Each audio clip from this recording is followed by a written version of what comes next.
Hey there, this is Mitch, and you're listening to a very special episode of DuckTalks.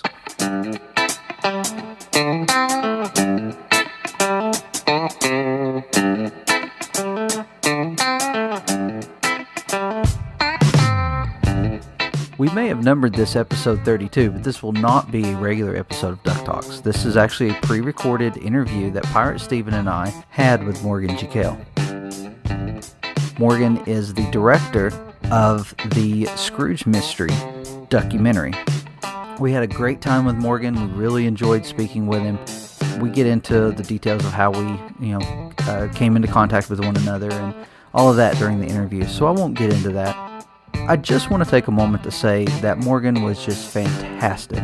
We had a great time talking with him, and he's very passionate about Don Rosa and Scrooge McDuck and all of those great stories, and making sure that he just really wants to share his fandom and Don Rosa's fandom with viewers. And we just really enjoyed it, to the point that he really got us excited about going and reading those comics. Make sure you check out Morgann's website, thescroogemystery.com. There you can pre-order your copy of his documentary. And at the end of this interview, make sure you stick around for a special announcement from DuckTalks. Without further ado, here's our interview with Morgann Gicquel. Hey everyone, this is Mitch. I'm here with Pirate Steven, and we've got a great time ahead for us. We've got Morgann Gicquel on the phone, and we're going to be talking about his upcoming, soon-to-be-released documentary, The Scrooge Mystery. Hey Morgann, how's it going? Hello guys. Well, it's fine. It's actually really hot here in Paris, where I'm recording this interview with you. I'm really excited to be on the show. Thank you for coming on. We're really excited about the documentary. We want to get the word out there on Don Rosa because we feel like the U.S. audience doesn't know him and love him and worship him as much as the rest of the world. So we're here to spread the word and talk with you and hope everybody gets to watch this documentary when it comes out. I'm definitely on board with that. Yeah, it's been really cool for us because, about a year ago, we started a podcast and a fan blog about DuckTales as it was, the reboot was releasing in the U.S. and around the world. And we started getting involved in these conversations online, and the more and more we were talking with what we've dubbed Duck fans, we found out that a lot of people are a lot of people that we're talking with, at least, are hardcore fans of the comics. And we ourselves, we grew up on DuckTales. We didn't know the comics as well. So we wanted to educate ourselves on the comics. And as we started digging, Pirate came across your website. Yeah, and I'm so glad I did because, like I said, I went to a convention in Orlando, the MegaCon convention, and I saw Don there for the first time. I was actually going to meet him specifically because of our show, and I wanted to broaden my duck knowledge as well. And it was really funny because I got kind of nervous when I went to his booth, mostly because I had my kids with me. They're 7 and 10, and they were freaking out about all the Donald Duck and Uncle Scrooge they saw, the prints, and they were getting kind of touchy-feely. And I saw Don's face, and I could just picture Uncle Scrooge getting angrier and angrier. I'm like, kids, you got to back up a little bit, please. And of course, he has that classic not DuckTales sign that we'll talk about later. But I was in awe of his prints, and I went into like ninja style. I couldn't decide exactly what I wanted to buy. I knew I wanted to buy some prints, and I had to just keep on walking by his booth like I was looking at other things just because I don't want him to think I was stalking him. But yeah, I ended up going at the end of the show, like the last 30 minutes of this 3-day weekend convention, and they had a couple of tables behind his booth, and I'm like, all right, kids, don't embarrass me. Y'all going to sit here while I go talk to Don. And it was a really great experience. He's a really nice guy. And after that meeting, I went on the internet and tried to learn as much stuff I could about him and where I could buy more of his stuff. And I stumbled upon the Scrooge Mystery website, which talked about a documentary, if you will, on on the subject matter of Don Rosa, which I wanted to learn. So thank you for coming on our show. Well, you're quite welcome. I'm really glad to be there, and I actually envy you guys, because if you haven't, if you haven't experienced all of these incredible comics, and I'm sure you've read some since last year, but they are so incredible, and this is like, coming across someone and they'll be like, oh, I've never actually watched Indiana Jones. You're like, wow, you're gonna be in for a real treat. That's exactly the same feeling for me at talking with you guys. Yeah, and to study up for this interview, I actually got, because the Life and Times of Scrooge McDuck has been out of print for a while now, in the U.S. And I actually was able to get it from my local library, so I actually read through all the stories from that particular chapter story that he created, all of them yesterday, just to catch up. Wow. And it was definitely it made my day. It was a great experience, and luckily we found out that Fantagraphics is republishing the Life and Times of Scrooge McDuck in February. So I know a lot of people have pre-ordered it since we started talking about it. I do think you can. I know that Fantagraphics have been doing the Don Rosa library, where you can, if I remember correctly, they've been republishing every Don Rosa stories from start to finish, and they have already republished the Life and Times. It's like volume 5 and volume 6. The thing is that because it's jumbled across all these stories, they haven't made like what you're talking about, which I think comes out in January, as you said, a real box set with all Life and Times. But I would definitely suggest going through the Fantagraphics that have been published for the past 2 to 3 years, I feel. Yeah, they come out. I think the last volume of the Don Rosa library, volume 10, comes out in October. Yeah, that's the one. Yeah. So they've been doing a great job of republishing, and the books look fantastic. I was actually looking to start that collection myself. They're really cool, and I know Don has been working closely with them to correct colors, correct lettering, and everything, and given special interviews for them, and they're really good. Like I'm not paid by Fantagraphics, but they're really good. So do you want to start us off with telling us how you came up with this idea to do a documentary about this man? Yeah, of course. Well, when I was I'm from France, if you haven't picked by the accent, and I was reading Scrooge McDuck magazine since I was 8 or 9. It's one of the biggest magazine published in France. Actually, today it's the biggest, and I was reading that every month. Loved the stories, but there was one particular type of stories that always appealed to me. I didn't know, why. I couldn't really conceive at 9 why these stories were more interesting. But with 20 years later, I realized that it's probably because I wasn't being talked down to, because they were, dressing me as if I was an adult. And there was so many layers in these stories that they hooked me immediately. And they were all from a man called Don Rosa. So when I discovered that, they made a little like articles, or they were mentioning it in the magazine, and it came to the International Festival of Comic Book we have in France in a city called Angoulême.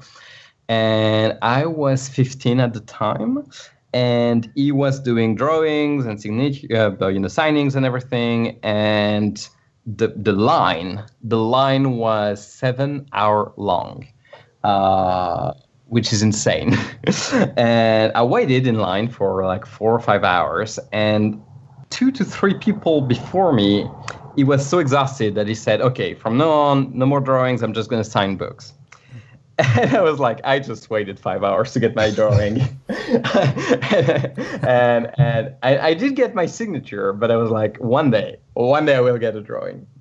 Fast forward 20 years later, I became a director. I've directed some stuff, but Scrooge McDuck, and especially the stories by Don Rosa, always, got stuck in my head.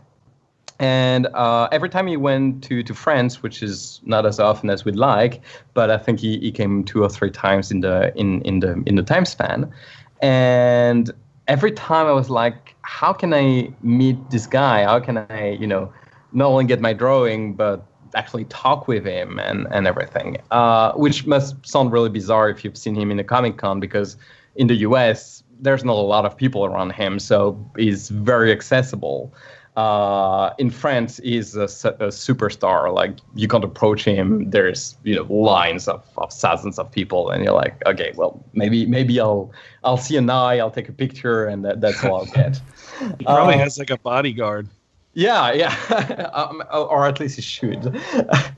But basically, at this point, because I was filming stuff and everything, I decided that I would do a little video clip on his coming to France, which opened me all the doors. I called the comic book festivals, the comic shops, and everything. And they were like, yeah, of course, if you want to film, we'll give you all access, which is insane today. And I did a little clip, and he showed it. He showed it. He emailed me, and he said, I loved what you did. This is a really, really cool little video. Why don't you come to my place and bring your camera? Oh, cool. So I'll let you imagine how I felt at this moment. Oh, you probably printed that email and framed it. Yep.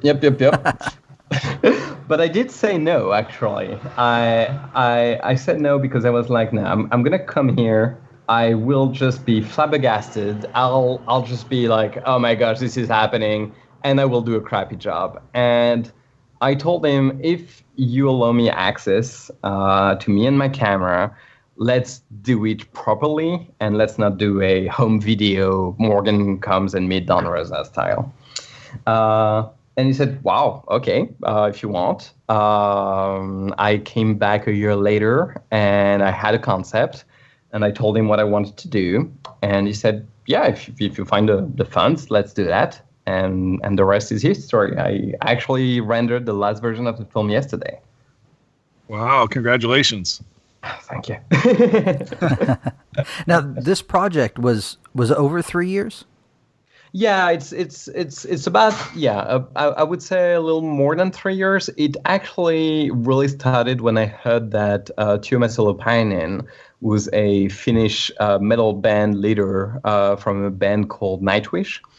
He made a complete album as a soundtrack for the life and times of Scrooge McDuck, and that was around the time I got the email, and I felt, wow, I'm not the only person who wants to do something of their passion of Don Rosa and Scrooge McDuck.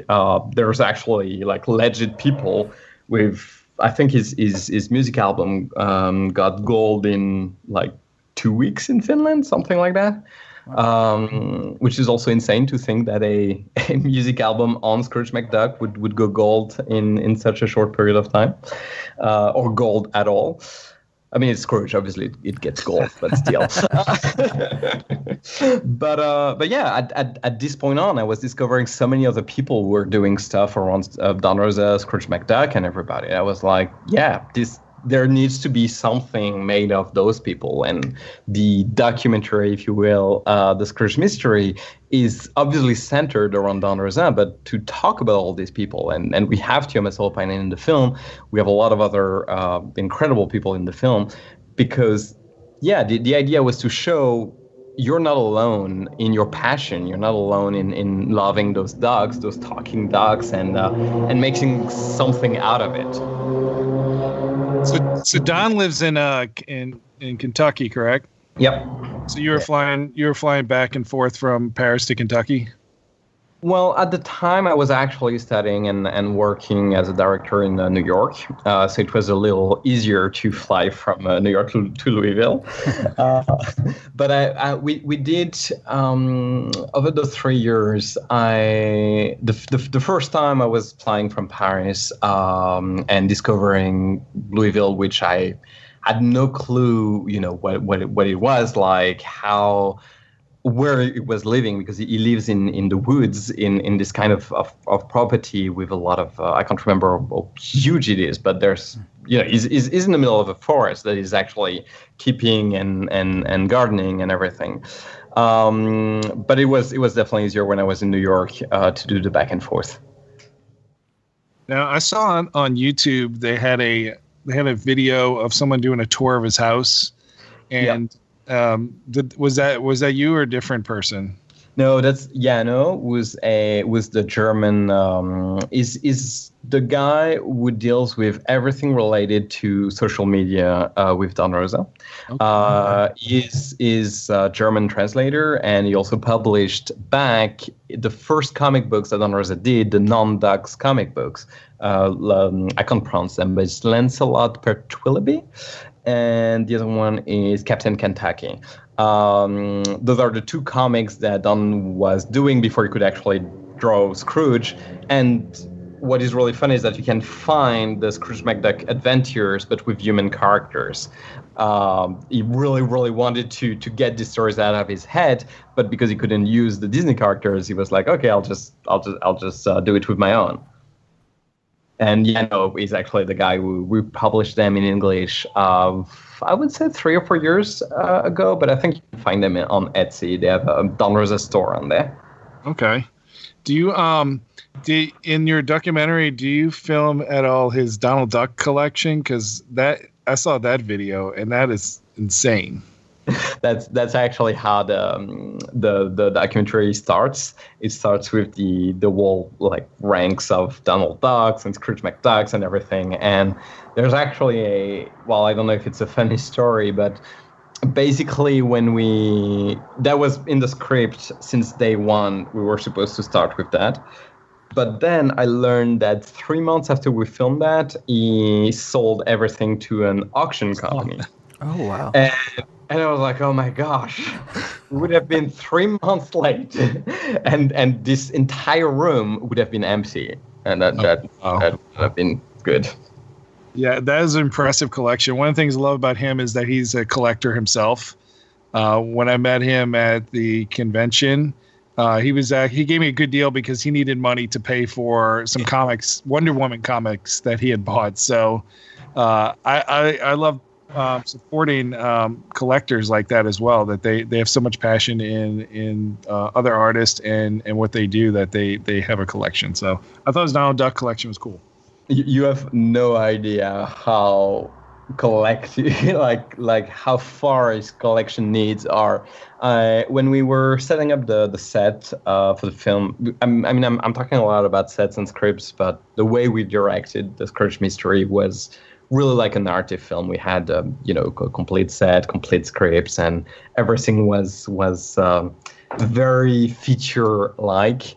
And so we had to set up the set in his library, take off a lot of books, take off a lot of things. And at some point, I wanted to have in the room, he has a large trunk that his grandfather took when he came to America from Italy.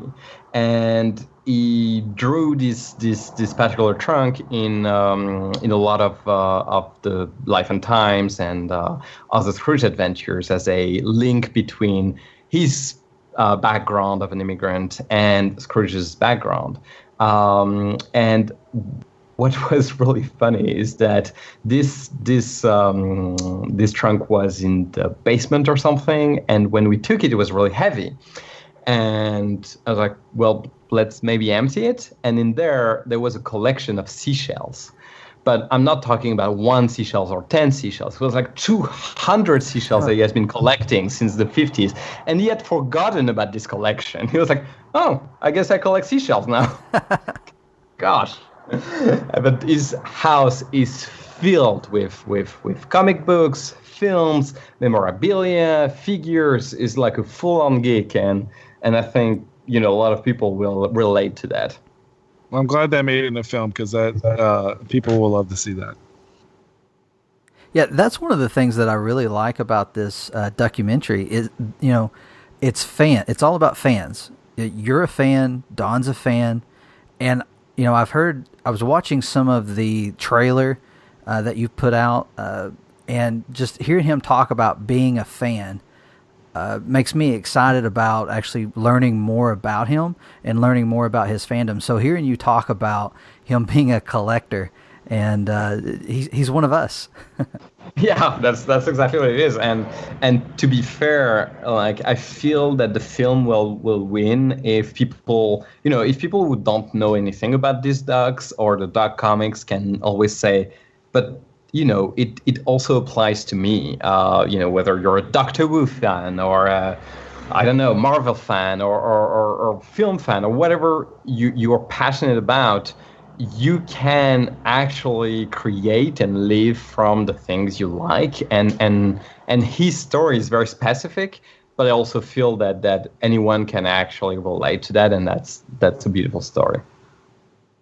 So you actually started a Kickstarter for this film that went off pretty well, didn't you? Well, it started before the Kickstarter. Basically, when I pitched the idea of the film, I pitched it to 85 production companies, and out of these 85s, I got 84 no, and one that was like, oh yes, I love Scrooge. I was like, oh well, let's do it with you, and when that happens, we tried, like, we had a lot of production companies at the start. Sadly, we didn't get any funds, and we're trying to get funding. And that one company, maybe because they're not doing great choices, as indicated before, they got bankrupt. And when they got bankrupt, we were like, oh gosh, this film is dead. But the same month, there was something called the Audience Awards, which is it's not a crowdfunding, it's a crowd voting where people vote online for a project, and if they vote every day and you get awarded first, you get money. And we did that in August 2016, and it was insane. There was a lot of things, like we were, I think, third or fourth, 2 hours before the end, but because some people have cheated and we didn't, they got kicked out of the thing 2 hours before the end, and we actually won $10,000 with that. When we got that, we could actually film. I think we did like a 3-day shoot at Don Rosa's house. And when we finished that, we were able to do a little sizzle reel and then Kickstarter. I was really not willing to do a Kickstarter for a lot of reasons, but I always felt that the fans shouldn't pay in advance to watch the film, and should actually, pay when it's done and over, and they can have a DVD or Blu-ray or go in a movie theater to watch it. But a lot of people, and especially the producers were saying, go for it. If you don't get it, you don't get it, but let's still try it. And I was wrong. Like, I was definitely wrong, because going on the Kickstarter was an incredible experience, was insane to be able to talk with fans. And, we obviously went, I think we were asking for 25,000 euros, and we got 67,000 euros. So it was obviously a gigantic success. But more than that, I think I realized there was an audience for the film. I realized that people wanted to watch it, and not just because it was Don Rosa, not just because it was Scrooge McDuck, but because they liked the idea and they felt that this film was needed. And that's all I needed to do the film, and the money, obviously.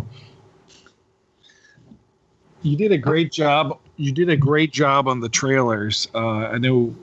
I think was there like 2 or 3 that are out already. Yeah. I think we're gonna stop at 3 now.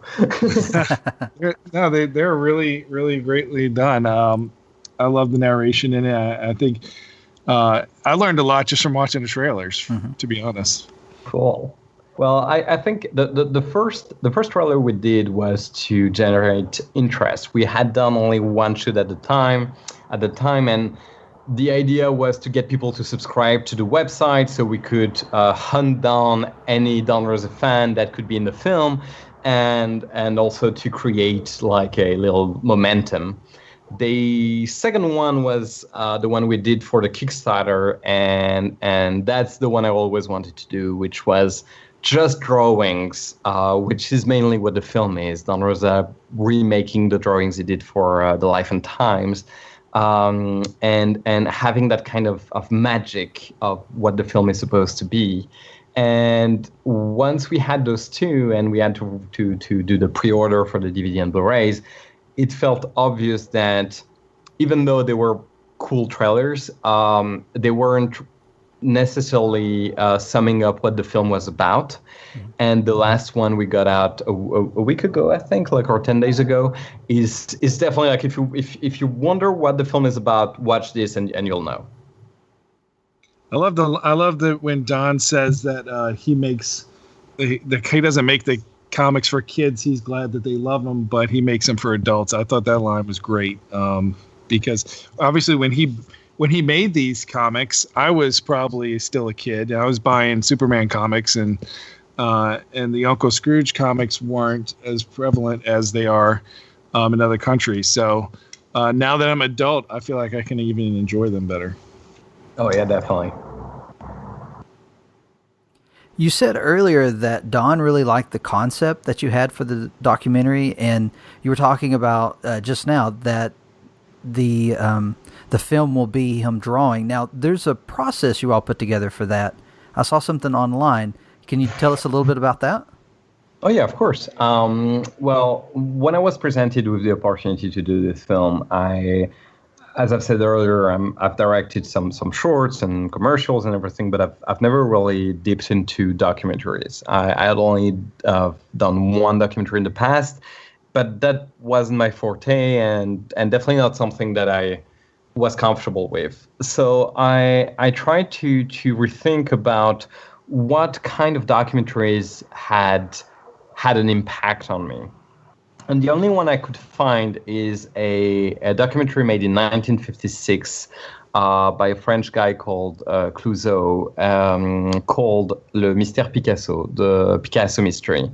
And this documentary was basically, he put his camera behind the canvas of Picasso, and Picasso draws his paintings, and you can see it take life. Like, it's not animated, but because of the colors, or because when Picasso draws, there's like it starts with a dove, and that dove becomes a bull, and the bull becomes another bird, and that way you could actually understand the creative process of it. And I've always loved the imagery of it, and whether you understood or not what it was saying, you would get it, you would feel it, and that's what I wanted to have in this film. So we actually managed to recreate that.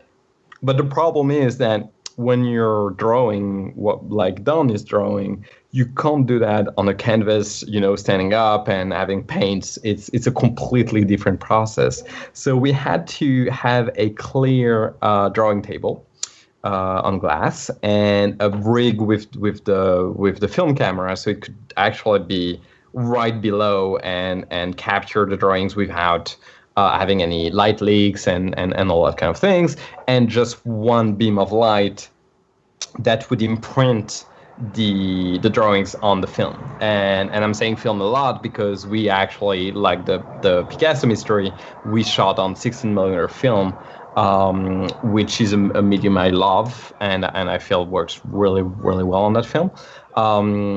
Because also, while you're watching a lot of drawings being made, if it had been digital, it would have been a little too flat and boring. Here, because the film is jumping and you have grain and everything, it feels like it's an animated film from the 50s, and that's definitely something I wanted to strive for.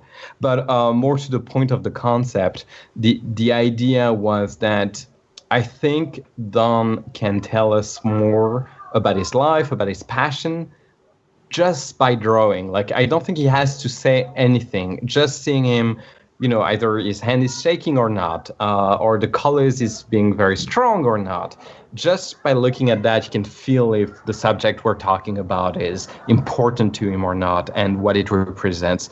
And I didn't want to do a talking head 60-minute style interview where they're very fine, but they're not making you feel as much as just, seeing him create in front of you.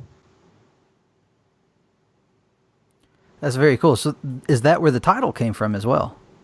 Yeah, exactly. That's why. Actually, in French, Scrooge McDuck is called Picsou, Picsou, and it's very similar to Picasso. So the pun in French is that le mystère Picasso is also le mystère Picsou, and so I wanted people to immediately understand the when obviously the French audience, when they're gonna see the film, like, oh, it's obviously a wink to that old film. That's ingenious. That I love it. And they actually won a prize in Cannes, so we're having our fingers crossed here.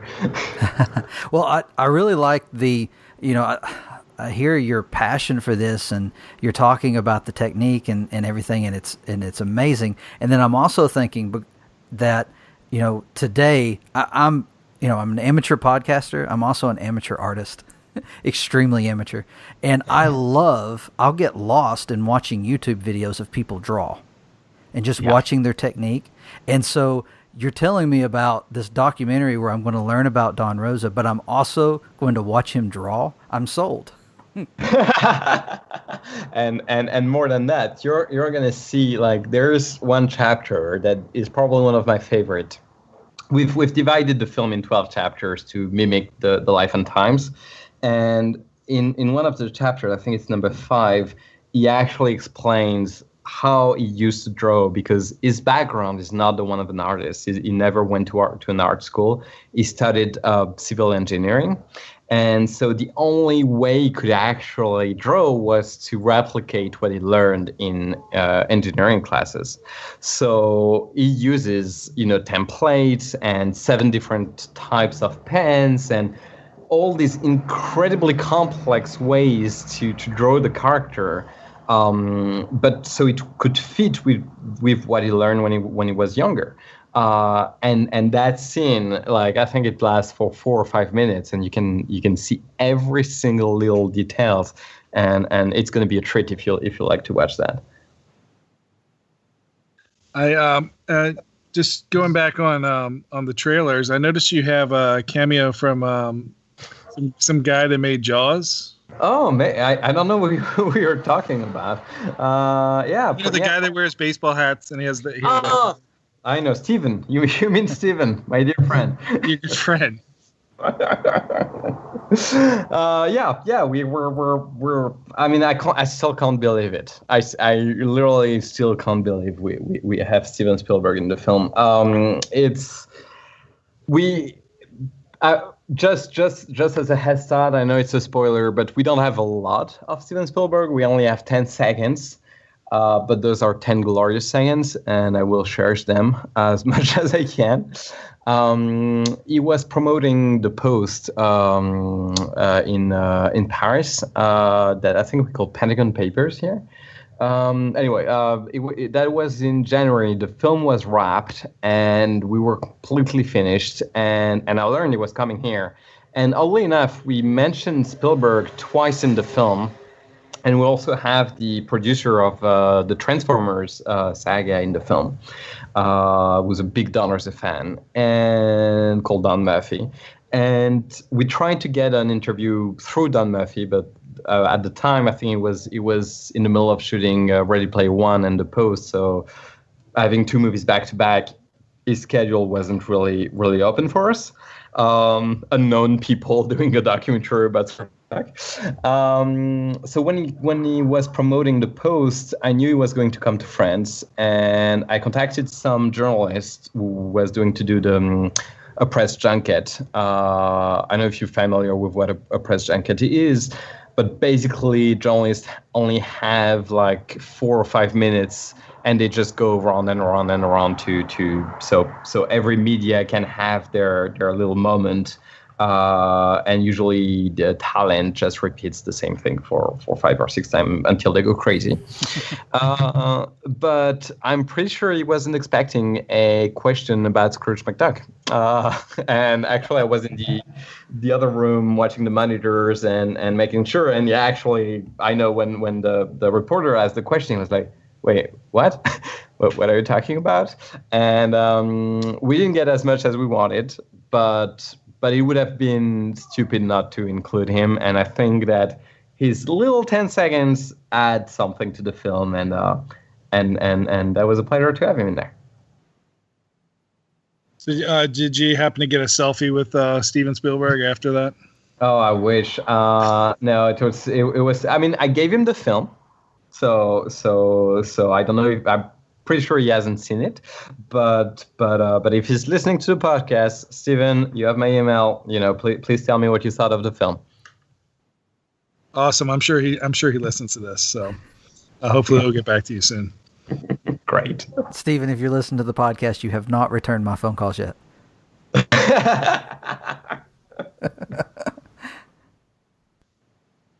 All right. Do you want to talk about Netflix and how people can help try to get it on Netflix? Because I saw they had a blurb about that on the website. Oh yeah, I mean that was a failed campaign, but we tried. Basically, we had contact with Netflix at that time, which we haven't sadly now today. But we were asking, and that could always help. So if people that are listening have Netflix and you're in the US, of course you have Netflix.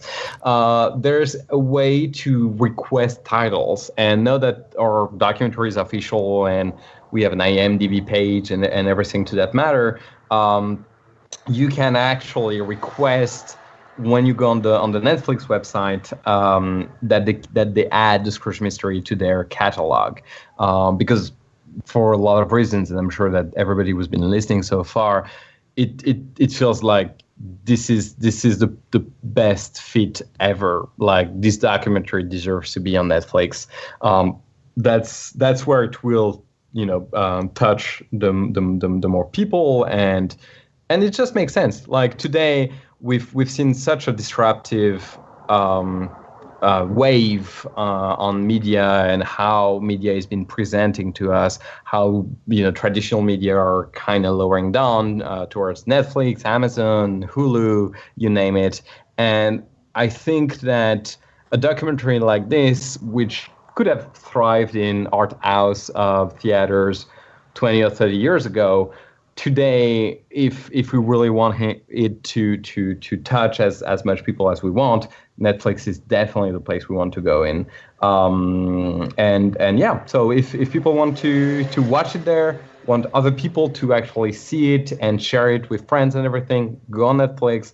There's a request page, and you can just type the Scrooge Mystery. The more people do it, the better.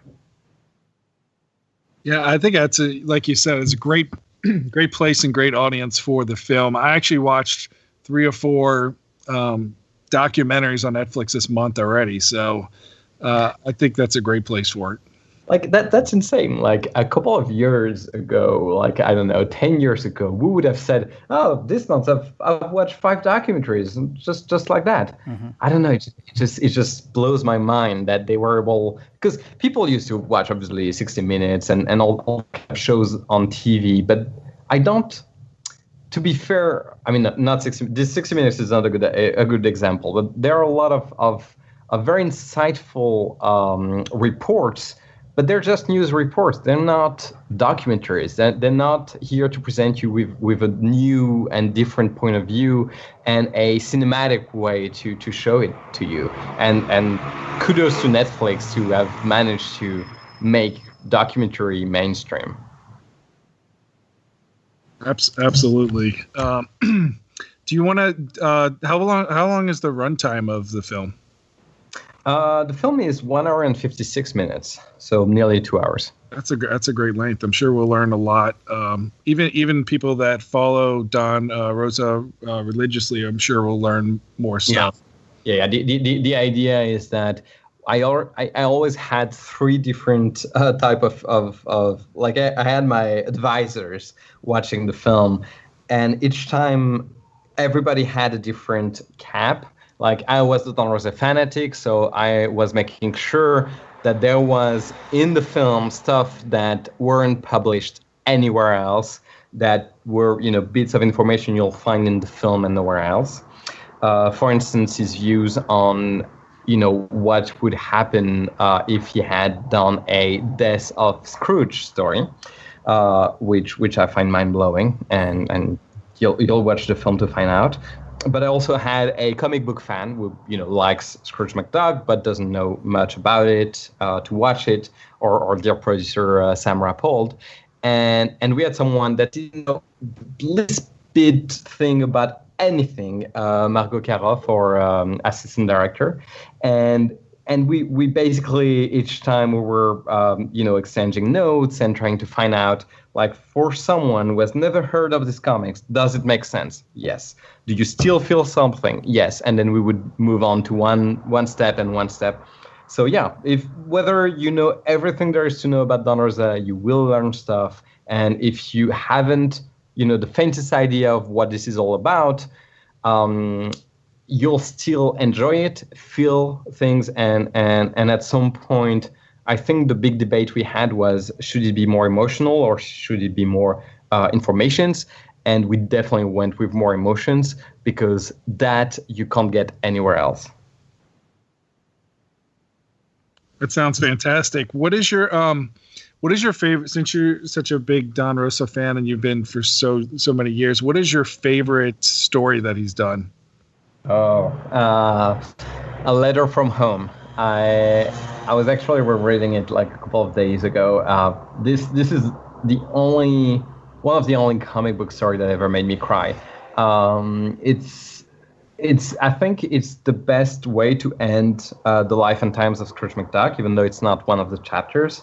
It's a great adventure. It's a great revisiting of a Karl Barks story, going back to the old castle and trying to find a new secret of the old castle, and reuniting Scrooge and his sister Matilda. I don't know. It's just, I've got chills just thinking about it. It's an insanely powerful story, and the fact that there's so much emotion and it's just about talking ducks looking for a treasure. It blows my mind that you could get emotions from this. And I feel that's also where the mystery in the Scrooge Mystery comes from. Like, why would a character that swims in money and is a talking duck, I mean, obviously it's supposed to be a human, but still, in the comics, is a duck. He talks, and this appears to be absurd and complete nonsense, and just for kids, and yet it has so much depth. It has so much emotions that it blows my mind that this actually exists. All right, we'll definitely have to check out that one. That sounds really good. I wrote it down. There's I can't remember the name of the one that comes before, but it's the sequel of one of Don Rosa's story, but I wouldn't be able to give you the English title for the first one. But A Letter from Home is the second one. It's the best. Is that one of the companion pieces that was not part of the 12 chapters that came out later? No, not even. And I've always found that strange that it's not part of it, because you find back, it talks about his sister, his parents, and everything, and yet it's not part at all of the life and times of Scrooge McDuck. Reading through the life and times of Scrooge McDuck, I always love learning more about Donald Duck's mom, Hortense, and his dad, and seeing, well, that's how Donald became how Donald is. Yes. I love those. I love those stories. Actually, that drawing that I wanted to have at 15 was Hortense, because I love that character. She's a hoot. Yep. No, and it's cool to see also, especially today, strong female characters, Goldie, Hortense, even Matilda, in a comic book that has been around since the 40s, the 50s. I mean, it's, again, mind-blowing. So I mentioned at the convention I saw him at, he has a sign that says, "This is not DuckTales." Is there a chapter of this film that ask him about DuckTales? Yes, there is. Can't wait, because I was going to try to bribe Mitch to go to one of the conventions and specifically ask him about it just to see what kind of reaction he got. Because when I was at the convention and I mentioned something DuckTales about him, I thought he was going to rip my throat off. But I ended up telling him that in the new DuckTales there was actually quite a few tributes to him and that made him smile. So I love that sign. I think it's a great conversation piece, and it should attract people to the booth just to see what's going on. No, but we definitely first we have the sign in the, because there's a chapter that is completely focused on the conventions and how it deals with people in conventions and the difference between the US and Europe, which is mind blowing when you actually see it. Like, it's one thing to hear about it, like, oh, you know, they're doing lines for 7 hours, blah blah blah. But when you actually see a line going in the street and you don't see the end of it, you're like, wow. Especially next to, you know, the first shot was him in the US and there's nobody, and the next shot is him in Europe. But there's chapter 4, I think. We talk. It's one of my favorite subjects is how would he, because his comic books are very cinematic. And he's a huge film buff, and he loves everything film related. And I've always wanted to know personally how you would envision a film about the life and times or about these characters. And obviously from that conversation, we end up on DuckTales. That's cool. That's actually one of the questions we had from a listener of our podcast, was if he had ever talked about doing a film of life and times, or, you know, his thoughts on a film. So that is actually in this documentary. Yeah, it is. And there's also that little clip that I mentioned, which I think you can find by Googling Don Rosa in France 2013. In that piece, I already asked him a version of that question, and his answer, he didn't give the same answer for the film, but the one from the clip is really interesting as well. So I would suggest you check it out. So when is your film actually releasing, and how can people buy it? And I know there's so different versions. Can you talk about the different ways they can buy it? So basically, at the moment, we're still trying to get a digital release, like Netflix, Amazon, you name it. But at the moment, we have opened the pre-orders for the DVD and the Blu-rays, which are going to be released on October 31st for Halloween 2018, which is 2 or 3 days after the official premiere. If you come to France, it will be at Paris Comic Con. Made by the same folks who were Reed Pop, who's I think they're doing the New York Comic Con. And you can go to ScroogeMystery.com, and there you have 4 different versions of the film. You have simple DVD, the film and the 3 trailers we've been talking about. Simple Blu-ray, same. And then the collector's edition, I'm actually working on it. Like, I've been working on it all day long today. There's more than 90 minutes of bonus features, and it ranges from an alternate ending, extended scenes, deleted scenes. We have pre-interviews, which are really fun. It's basically all the interviews we've done were scripted, and we knew when to start and stop the camera. Right? You know, when you're working with film, you need to know exactly when you're going to cut. But before, we're doing digital discussions basically, and we have one with Tuomas Olpainen. That's really cool. We have bloopers, which I find really funny that we have bloopers on the documentary. And there's going to be a making of documentary, a documentary on the documentary, to talk a little bit about what we've been talking, and show images and, you know, all the adventures we had, because on top of filming Don Rosa, we took the plane 18 times. We went to 6 or 7 different countries. We shot with incredible people. We have a developer from a programmer from Angry Birds that we shot in an Angry Birds theme park in Finland that was completely empty for us, and all that kind of things were incredible adventures. Like I really feel this film was a Scrooge adventure, if you will, and I think that the bonus features that you can find on the Blu-ray and the DVD collector's editions are really representative of what we've been through. All right, well, then we're going to recommend everybody buys the collector's editions because I know our audience likes the behind-the-scenes stuff, so that's really cool.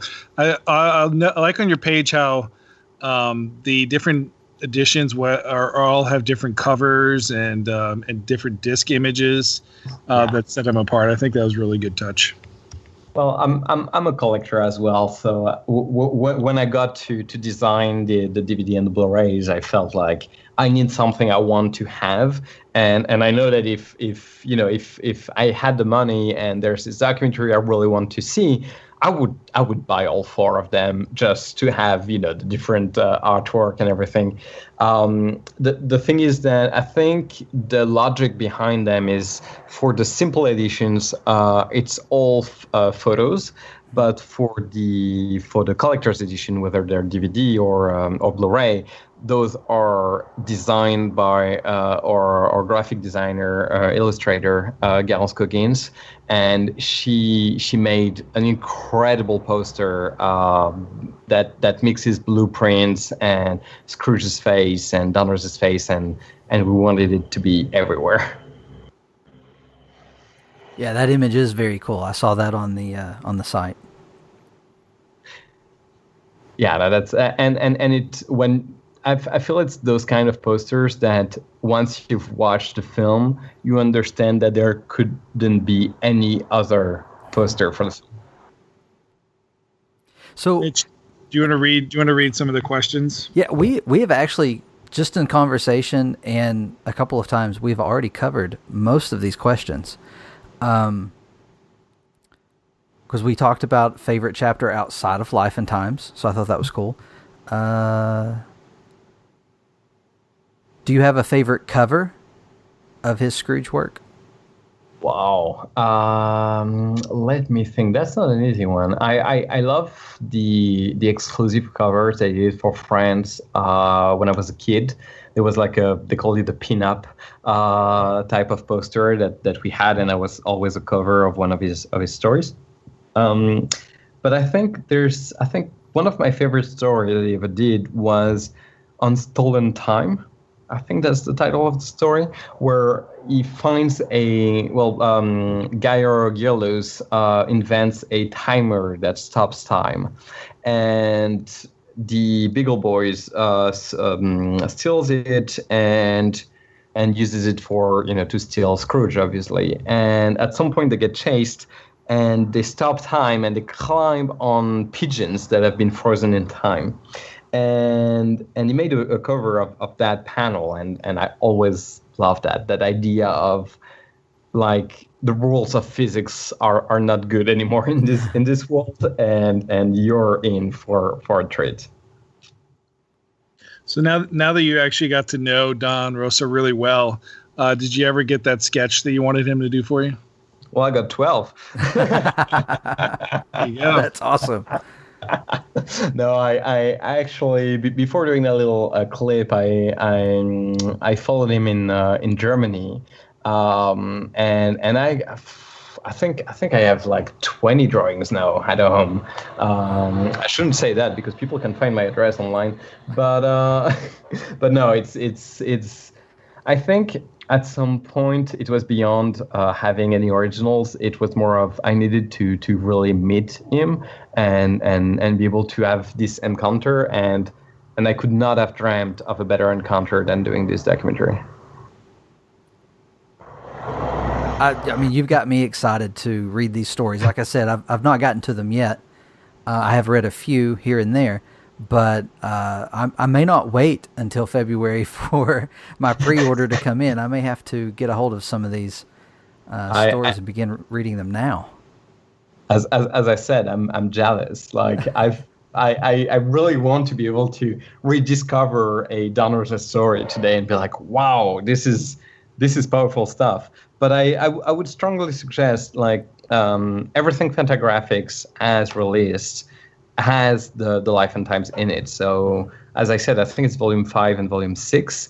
But the thing is that because they were republishing each story in chronological order, let's say after chapter 3 you did another story that has nothing to do with the Life and Times, it will be right after chapter 3, and then you'll go back to chapter 4. So I think that's why they're doing a more focused on the Life and Times on January, but you can still buy it today and read it today with Fantagraphic. After reading through the Life and Times the other day, it's made me want to. I've been going on eBay and trying to find and look for the original comics. To maybe start a collection of those 12. I have them. They're beautiful, and don't tell Don Rosa because I know he hates the coloring, but I just Susan Dalglish, who was his colorist for nearly every work he did for the Uncle Scrooge comics, published by Gladstone, I think. Well, it's mind blowing. The colors are like it's like looking at a painting. Fantagraphics are nowhere as nice, and I'm saying that fully knowing that every colors in the Fantagraphics has been approved by Don Rosa, and those are the official colors. But gosh, Susan Dalglish is an artist, and she can color a comic book, and the original ones, I think you can still find them on eBay, are mind blowing. I've got a fun question here from a fan. They asked, if you could be in any of Don's stories and not die, I'm looking at you dinosaurs, which one and why? Damn it. The Jurassic Park fan in me wanted the dinosaurs. That is a really cool question. Wow. Well, I mean, I really think either on Stolen Time, because I would love to play with time, or there's another one they did. They had two guns that canceled friction and not gravity, but something to that effect. I'm a huge science fiction fan, so being able to actually play with the rules of physics and seeing where it leads to is really fun to me. So I think I would pick those two, or the other one when they go to space. But I would probably die. So let's stick with the Earthling ones. That's cool, but we can't gloss over the dinosaur part. What? So there's like Jurassic Park type stuff in these stories? Well, I mean, no, I was just saying that actually the reason why I became a director was because I watched Jurassic Park, and I'm a huge Jurassic Park fan. So I don't know if you've read the sequel they did to one of Bark's story called, let me think, I think it's The Forbidden Valley or Return to the Forbidden Valley. And it's mostly King Kong reference, okay. But I so wanted to be Jurassic Park references that I kind of glanced it over. And it's such a fun story. Like they go back to that valley where dinosaurs are, and they I think Scrooge wants one for his zoo, but obviously nothing goes according to plan, and it's a really fun story. Well, I think this documentary is coming out at a great time because the duck fandom in the United States is really building, and I'm sure I was already there in the other countries. I know there was some Three Caballeros show that was I don't know if it was leaked, but it was in the Philippines. It was released. Officially, it was released, 13 episodes of this Three Caballeros show, and people are going Three Caballeros crazy. And I know Don had a story with them, and that is coming out this month from Fantagraphics, that chapter. So I think that your documentary is coming out at a perfect time. Well, it was also to be in tune with Scrooge McDuck's 70th anniversary, which was last year, and yeah, I mean, I'm baffled. I'm not baffled. It's just I think it's awesome that people are rediscovering these characters that have been around for more than 60 years, and that wave that you can find in the U.S. but anywhere else in the world, like even if it became a religion in Finland, there are people all around the world that keeps discovering these comics, and that's why I felt this documentary was needed, that we should do it, even if we didn't had a lot of budget or anything. That's the thought that kept me on going, was to think, in 20 years people are still going to be rediscovering this, and they'll realize they are not alone. And that's what the film is about as well.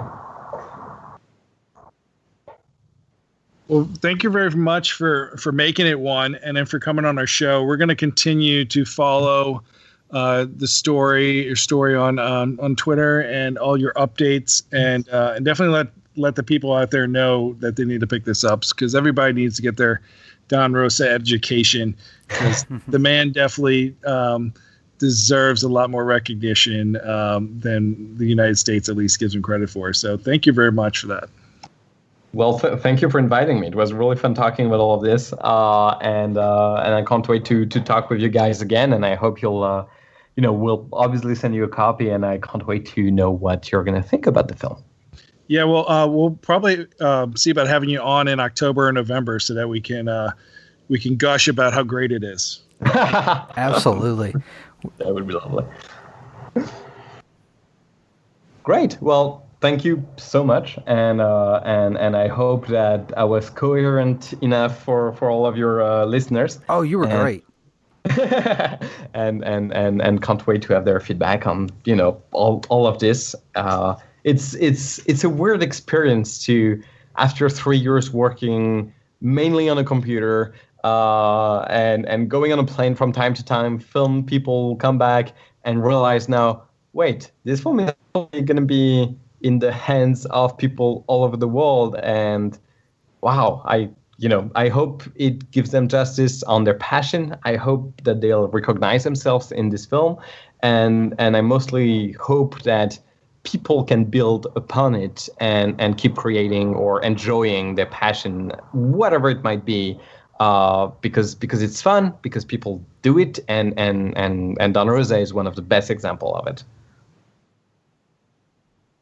Do you know which project you might be doing after this? After you finally get this thing out there? Well, at the moment, I'm actually producing a cartoon riddle show on Facebook and Snapchat. Snapchat just ordered 20 episodes of it, and the results have been insane. I think the first episode is at 40 million views, and we have a couple of on Snapchat. I think is around 4 or 5 million subscribers. It's insane. Anyway,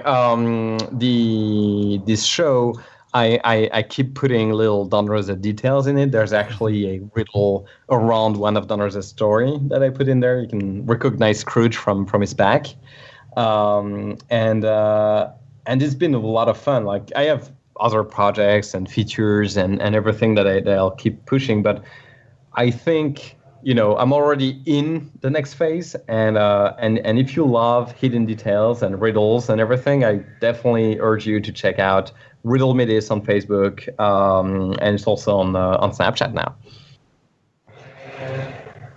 We'll definitely check that out. Thank you for coming on our show. Really appreciate your time. Cool. Well, let's talk soon. All right, we definitely will. We'll keep updated on. We'll let you know when this episode gets out there, and then we'll go back and forth on email throughout the next couple of months, and we'll set up that date and time where we can hang out with Steven Spielberg with you. That'll be great. Get everybody together. Yeah, and on next the time set of the next Indiana Jones movie. Yeah, next time you're in the Orlando or the Tennessee area and you want to go out and for a drink, or if your Don's there, because I feel like y'all would be fun at a bar or something. Oh yeah, telling some good stories. No, I think that would be great. I've only been once to Florida as for my first spring break, and only one because I was only in college in the U.S. for 1 year. But yeah, it was really cool. We went to Disney World, which I never been to. Disney World is in Florida, right? Yes. Mm-hmm. Yep, you got it. Yeah. That was amazing. Yeah, when you were talking about waiting 7 hours in line to meet Don, I was thinking about how long the lines are for rides here, and I'm like, I can't even do it. I can't even wait. No, I would just buy the fast pass. Exactly. At this point. Yeah, I found it interesting that he lived in Louisville. My grandfather actually lived in Louisville most of his life, and I've been there a few times. It's a beautiful city. It is. It's actually very strange for a Frenchman to be around and see so many. How do you call them? The little flower symbol. It's a symbol from the monarchy in France. Okay. And the reason why it is that Louisville is the city of Louis, right, which is the king of France. And it was can't remember the history of it, but it was given to France for some reason, and I felt like we're 2 or 3 centuries later, and still finding this symbol everywhere of monarchy. I was like, wait, this is the weirdest mix of anything. You feel like you're in Versailles, and yet you're in the deep south of the U.S. It was insane. Very cool, and thank you again for coming on. It's been such a joy. Well, thank you. I mean, I'm not. I don't know. I've been talking French all day long, so my English was a little rusted at the beginning. But I'm really happy to share this passion with everybody. And again, it's this project really was born from the. From understanding there were other people that liked the same stuff.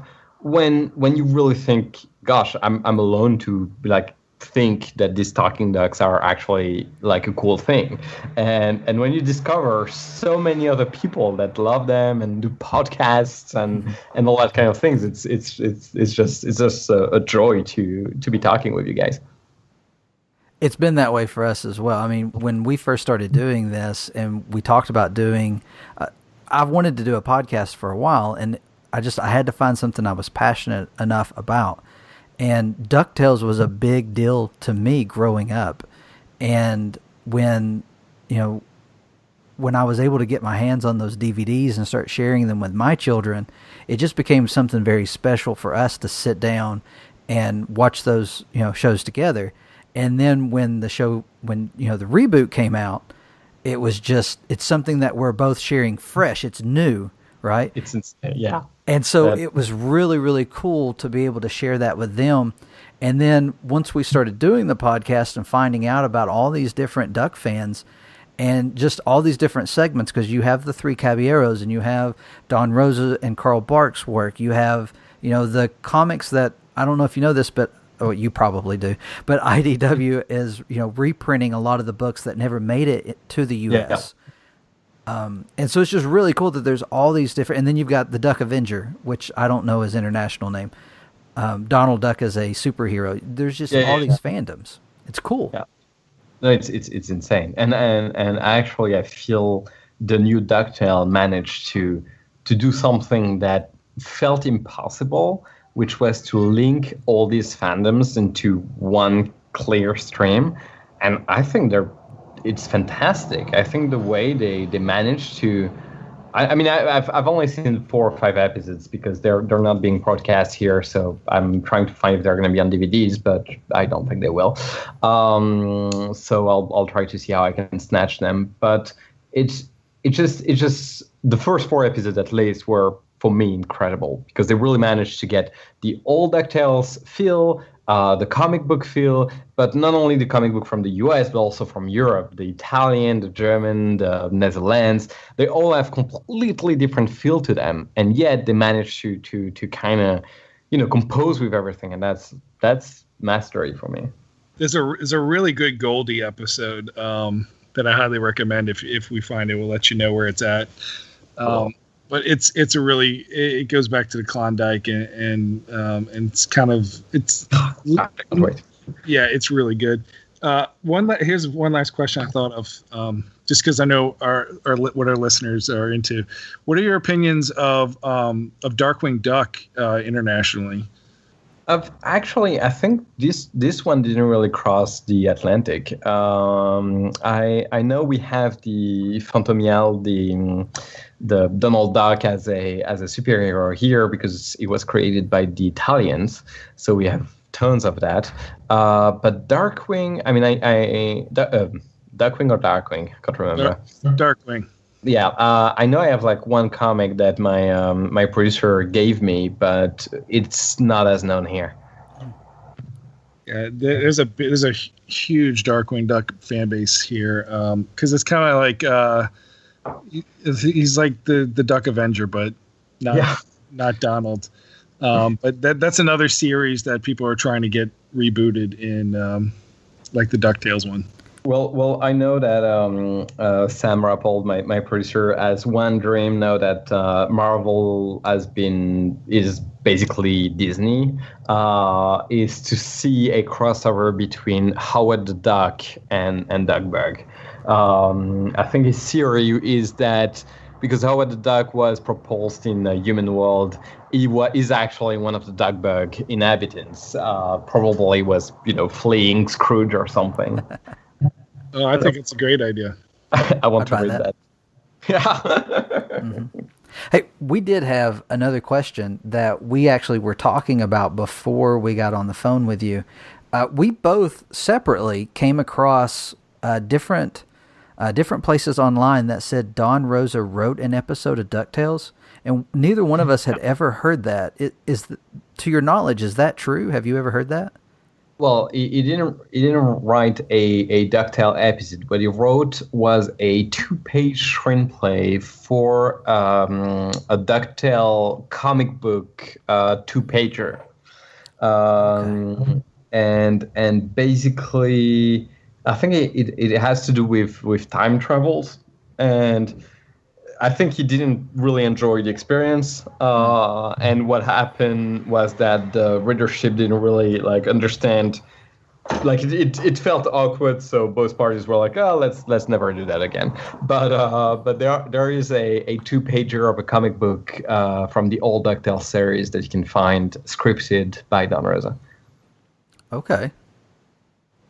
So there is some truth to it, but it wasn't an episode. It was comic. That's cool. We'll have to keep our eye out for that, Pirate. We'll find it. I think you can find it. It's not that obscure. The one that's definitely obscure that we mentioned in the film. Well, also one thing that I feel when we'll be watching the film is that there's so much things that he talks about that you'll be taking notes the whole film, being like, I want to check that out. I want to see that. And there's one thing that's really funny that he did when he was in college, which was an underground parody of what had happened to Duckburg and its inhabitants for the past 20 years. And there's Huey, Dewey, and Louie taking drugs, Gladstone Gander playing Russian roulette. It's completely outrageous. It's completely underground comics. And this, I think, if you can find it, is a treat. It's definitely young Don Rosa killing his idols, but in a very funny way. All right, that's another one we need to find. As any fan would do. Exactly. When you're creating fan art.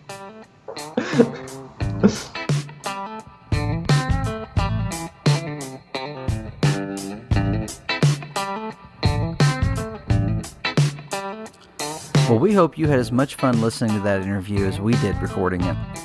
Morgann's great, and like I said earlier, I really hope you'll go out, check out his website, thescroogemystery.com. Consider pre-ordering the documentary, and just let him know that you heard him on DuckTalks and that you're interested in what he's doing. For that special announcement that I spoke about at the beginning of this show, Morgann really got us excited about Don Rosa's work on the Duck comics. So Pirate and I have been talking about it, and we've decided that we're going to start reading through the Don Rosa library. Now, this was put out by Fantagraphics. They're up to, I believe, volume 9 or 10 currently. So what we've got planned is something called Beyond DuckTales, because for us, everything kind of started with DuckTales. But we're going to go back and we're going to take a look at those stories from Don Rosa that we hear so many Duck fans talking about. And we want to do that with you. So what we're going to do is we're going to begin with Volume 1. We're going to ask that if you already have Volume 1, or if you have the stories contained in Volume 1 of Fantagraphics Don Rosa Library, you begin reading with us, and every couple of weeks we're going to have a special episode where we're going to go to our Discord chat and talk with those of you who join us in a kind of like a book club where we'll talk about that volume. So this week is the second week in July, so we'll say the final week in July is when we'll plan on meeting for our first book club called Beyond DuckTales. We hope you'll consider joining us. I'm going to include a link to Fantagraphics Volume 1 of the Don Rosa Library on Amazon. Of course, this is an affiliate link, so by purchasing the volume after following this link, you actually support DuckTalks at no additional cost to yourself. You can either buy a physical copy if you want to start a collection, or you can purchase the digital, which you can read on Kindle or Comixology. And last I checked, it was about $8 for Volume 1, so it's actually a great deal. We hope you consider joining us. Let us know on Twitter, on the Discord, on the website. Let us know that you plan on joining us for Beyond DuckTales. Thanks again to Morgann, and thanks to everyone who's listening to this. You all are great. Till next time, stay glom golden.